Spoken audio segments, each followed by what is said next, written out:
Welcome back. So let's go ahead and talk about causation and effectuation in the broadest sense before we dive deeper into the article. So those of you that are following along in the article, we look at page 245 and she gives the definitions.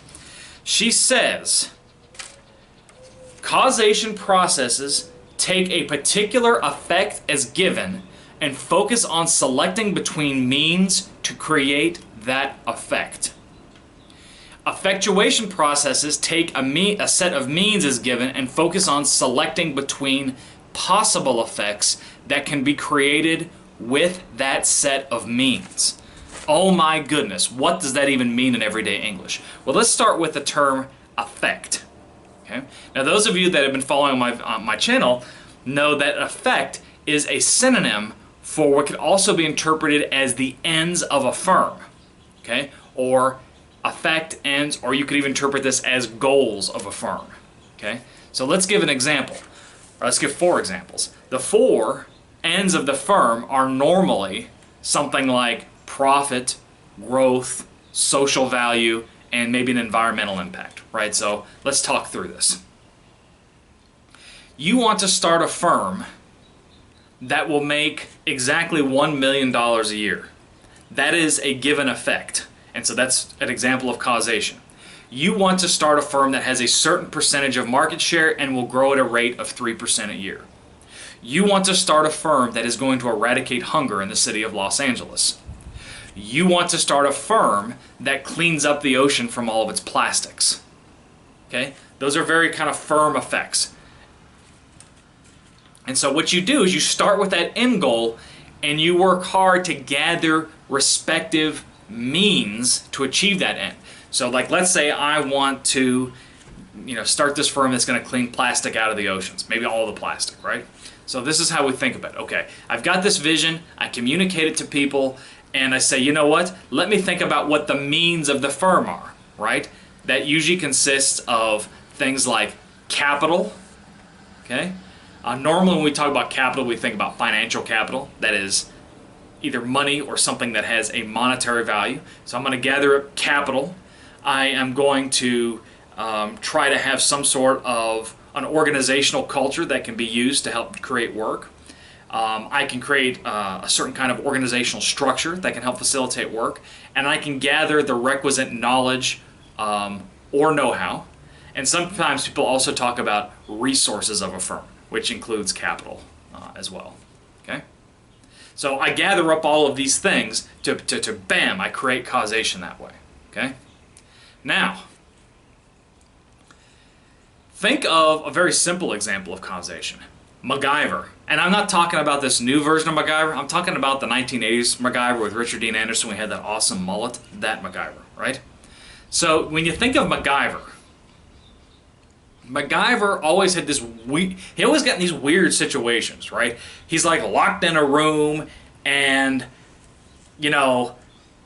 the air is running out, and if he doesn't get out of the room in 5 minutes, he's going to die. So it's very clear what needs to happen. Macgyver needs to get out of the room in 5 minutes. And he looks around, what are his necessary means? He's got like a paper clip, a piece of chewing gum, and like a quarter, and somehow he manages to get out of the room. That's a very simple example of causation action. So you know what you want to do, and therefore you go out and you tell people how to do it. Okay? Effectuation is the opposite. Okay? That's where you focus on the means as given. So I have these certain resources here with me, and I don't exactly know what I'm going to do with them, but as I kind of recombine the resources that I have, I can create kind of different stories or achieve different goals. She calls these contingencies, which can also be a synonym for emergency, but what she really means is changing circumstances. And a great example of effectuation is the legendary painter Bob Ross. Bob Ross would start with a blank canvas, and he never really knew what he was going to paint, but he had his paints, he had his own personal knowledge as an artist, and he had some paintbrushes, and who knew what it was going to look like at the end of each episode, although you just knew it was going to be beautiful, right? Now, one point of confusion with effectuation, effectuation does incorporate a generalized aspiration, okay? So I could say, I want to be rich, I want to be famous. That's very generalized. and I've got these things, and I'll slowly start working towards being rich, famous, but I don't really know what being rich and famous actually means. I just kind of want to try to get there. That's very different than I'm going to clean all the plastic out of the ocean. That's a goal that has a finite limit. I'm going to make $1 million. That's a goal that has a finite limit. Okay? So that's this generalized aspiration piece. And so let's look a little further in the article.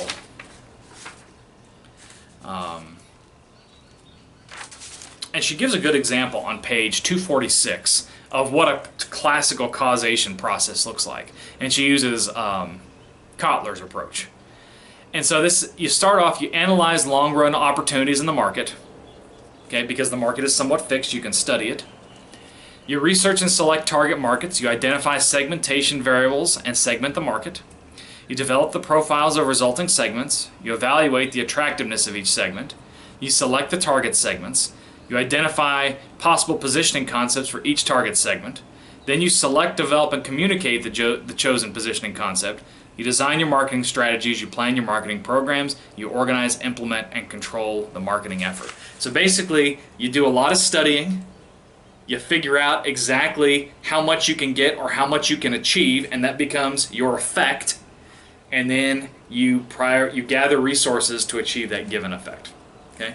You know, she didn't give like a step-by-step process for effectuation because that's not the way it works. Effectuators are very much flying by the seats of their pants. They're improvisers. So if you look at page 251 in the article, I'm just going to break these all down so it gives you just a little bit clear definition. So, and this is the table that I'm referring to on page 251, those that are following along. Okay? So she starts off. The givens, you know, what are your base assumptions? In a causation process, the effect is given. I know what I want to achieve because I've studied it, I've got a dream, whatever, I'm going to do it. An effectuation process, only some of the means or tools are given. Okay? So I have some things, maybe I have myself, I may have certain friends who are willing to help me, I may know certain things, but I don't necessarily have everything at my disposal. I just have some things at my disposal. Okay. Under causation process, it says decision-making selection criteria.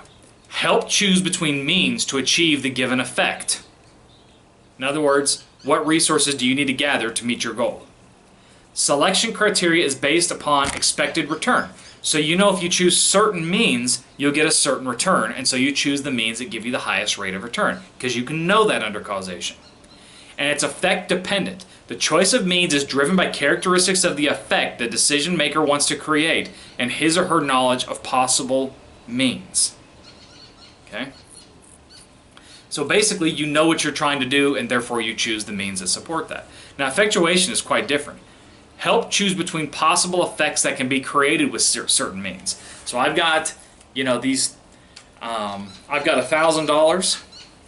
I've got $1,000. I've got a saw, and I've got a bunch of wood. What kinds of pieces of furniture can I make today? That'd be an example of that. Selection criteria based on affordable loss or acceptable risk. In other words, a lot of effectuators are willing to try things up into a point where they start losing money. Okay? So they're not focusing on how rich they're going to get, it's how much loss are they willing to accept. And it's actor dependent. Given specific means, choice of effect is driven by characteristics of the actor and his or her ability to discover and use contingencies. Okay? So you are basically choosing things that you can actually achieve without ever having to get more resources. That's what she's saying. Okay? I've got, again, $1,000, some wood, and a saw. I can do these 3 or 4 projects. These other projects, I can't do that with these means. I'm going to put those aside for now. I'm only going to do the ones I can actually achieve. The competencies employed. Okay, what abilities do you need? For causation, these people are excellent at exploiting knowledge. Okay? They know how to basically use all that fancy marketing stuff that they've already employed. They know how to use their fancy research appropriately. Okay? Effectuation, they're excellent at exploiting contingencies. So when new situations present themselves, these are people who can really seize the moment. These are people who didn't plan, but they can improvise. Okay? Think of it as almost like contingencies employed, excellent exploiting knowledge. Think about an actor who has really mastered his or her craft and they've memorized the lines and they know what to do, versus excellent exploiting contingencies. Think about someone that is an improvisational jazz artist. You know, they just kind of go with the flow. The context of relevance, okay, more ubiquitous in nature. So what they're saying is there are more people who are causation friendly. Well, let me rephrase that.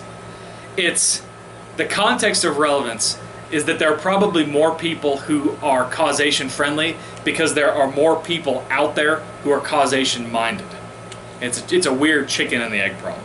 Let me give another example. The context of relevance, they're focusing on exogenous circumstances. They're focusing on the outside world. And when everybody is causation thinking, you're more likely to be causation oriented. The context of relevance for effectuation is human action. You are studying processes and people. There may be fewer people who are effectuators, but you're studying those that are, and you're focusing on actions to achieve your desired results. They also enter causation. They say it's more useful in static, linear, and independent environments. In other words, when markets and industries are well established, causation may be more appropriate. However, they talk about under effectuation a focus on controllable aspects of an uncontrollable future. You don't know what the future will provide, you don't know what the market will do to you, but you do know what you can do to yourself and you do know what you can do in your firm. So this is endogenously oriented, looking at inside the person, inside the entrepreneur, inside the organization. The underlying logic is the more, and then she says, to the extent we can predict the future, we can control it. In other words, if you study the future hard enough, you can kind of control it. Okay, by doing all your market analysis and everything, you know what will happen in the next 5 years. Effectuators say no. To the extent we can control the future, we do not need to predict it. Okay?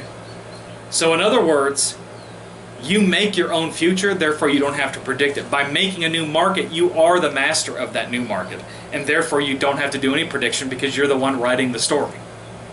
And then the outcomes. Market shares in existent markets through competitive strategy. In other words, trying to be the biggest, baddest player on the block. Whereas effectuation says new markets are created through alliances and other cooperative strategies. So by working with other people, you can help markets grow and you can create new markets. Let me give another example of causation versus effectuation in action. I like to cook. That's one of my hobbies. Sometimes, like the other day, I went to Costco and I bought these things called cap steaks. But I went to Costco, no, cap steak is really good if you've never had it. It's kind of a blend between a ribeye and a filet. It's awesome. It's a little expensive, but it's worth every penny. So I knew that on Wednesday I wanted a cap steak. So I went to Costco specifically to buy a cap steak, and I bought all the ingredients that I needed for the cap steak. The salt, the bottle of wine, the baked potato, blah, blah, blah, blah. Causation. I knew what I wanted. I gathered the resources to do that. But sometimes I know I want to cook, but I don't really know what I want to cook. Maybe I look at what ingredients are on special at the grocery store. And, maybe I'm going to cook a pork chop, a minute steak. Who knows, right? It's just going to depend on what's available at the store at that time. And I'll just kind of throw all these ingredients together, and I know it's going to be great because I'd like to think I'm a pretty good cook. Now, it's not that one perspective is right and one is wrong with causation versus effectuation. They are both useful. Okay, so again, as I mentioned, sometimes I'm a causation guy, sometimes I'm an effectuation guy. Or maybe I'm going to buy cap steaks at Costco, but instead of a baked potato, I see something else that I want even more, like some crispy potato chips or something. Who knows, right? So most of the time, you're mixing causation and effectuation together. They both kind of exist simultaneously, but we divide them in this article for purposes of explanation. Great. So in the next video, we're going to talk about the two thought experiments in this article. That's kind of what this article is famous for. Hope you enjoy this. As always, give me a thumbs up. That's a like. Comment down below, and make sure you subscribe. I'll see you in the next article.